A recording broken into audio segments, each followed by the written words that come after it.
Bahasa Indonesia di Madrasah Aliyah Negeri 2 Tuban. Tetap sehat, tetap semangat. Anak-anakku, bagaimana kondisi kalian semuanya? Semoga Allah Subhanahu wa Ta'ala menjaga kesehatan kita semua. Hari ini saya akan menyampaikan materi Bahasa Indonesia pada bab 2 tentang teks eksplanasi. Apa dan bagaimana? Kita simak yuk pada konsep materi teks eksplanasi berikut. Oke, hari ini kita telah sampai pada bab kedua tentang teks eksplanasi. Teks eksplanasi kompetensi inti atau KI 3 yang akan kita bahas. Yang pertama adalah mengidentifikasi informasi dalam teks eksplanasi. Apa yang akan kita identifikasi? Yang akan kita identifikasi adalah pengertian tentang teks eksplanasi, kemudian ciri teks eksplanasi, selanjutnya adalah gagasan pokok dalam teks eksplanasi, dan tanggapan terhadap isi teks eksplanasi. Nah, apa teks eksplanasi itu? Teks eksplanasi adalah teks yang menjelaskan proses fenomena alam atau fenomena sosial.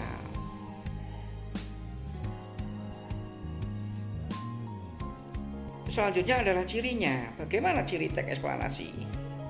Ciri teks eksplanasi yang pertama adalah ada strukturnya, kemudian faktual, fakta, betul-betul realita, betul-betul ada, betul-betul nyata, kemudian bersifat keilmuan, dapat dipertanggungjawabkan kebenarannya, kemudian fenomena. Kompetensi inti yang kedua adalah mengonstruksi informasi dalam teks eksplanasi.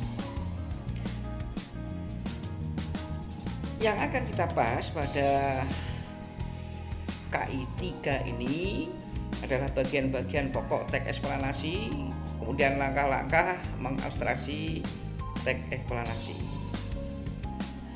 Langkah mengabstraksi teks eksplanasi. Sifatnya teks eksplanasi ini adalah informatif, kemudian deskriptif. Sedangkan langkahnya adalah yang pertama membaca dengan cermat, kemudian mencatat gagasan penting, kemudian menyusun dan mengembangkan gagasan penting. Selanjutnya adalah kompetensi inti yang ketiga atau yang C, yaitu menganalisis struktur dan kaidah kebahasaan teks eksplanasi. Yang akan kita analisis adalah pertama strukturnya, kemudian kedua adalah kaidah kebahasaannya. Struktur teks eksplanasi itu seperti apa ya? Yang pertama adalah berupa pernyataan umum. Yang kedua, proses atau deretan penjelasnya.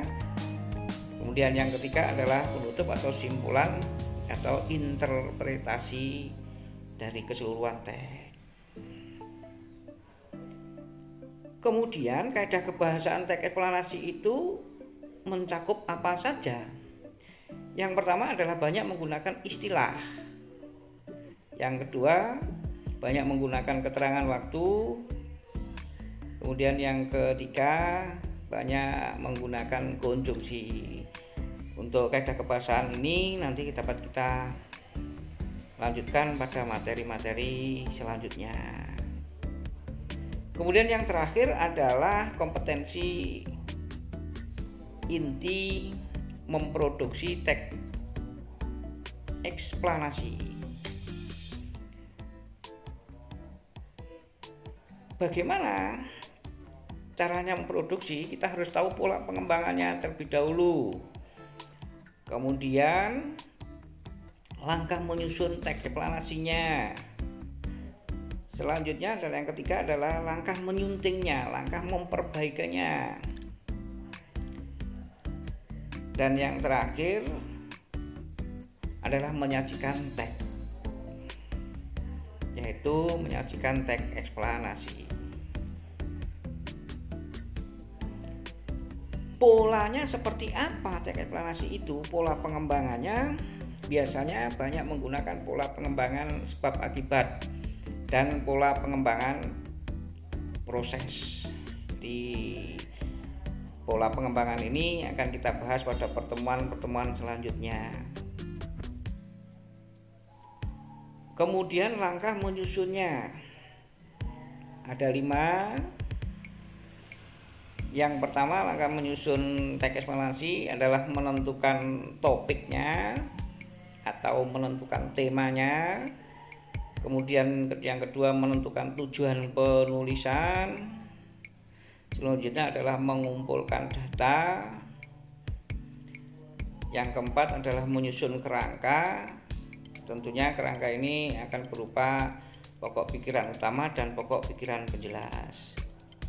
Yang terakhir adalah mengembangkan kerangka, menulis menjadi teks eksplanasi yang baik.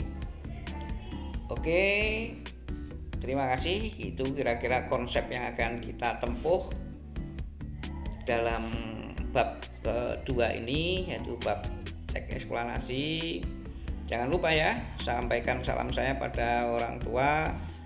Sehat selalu, tetap semangat, dan saya akhiri. Wassalamualaikum warahmatullahi wabarakatuh.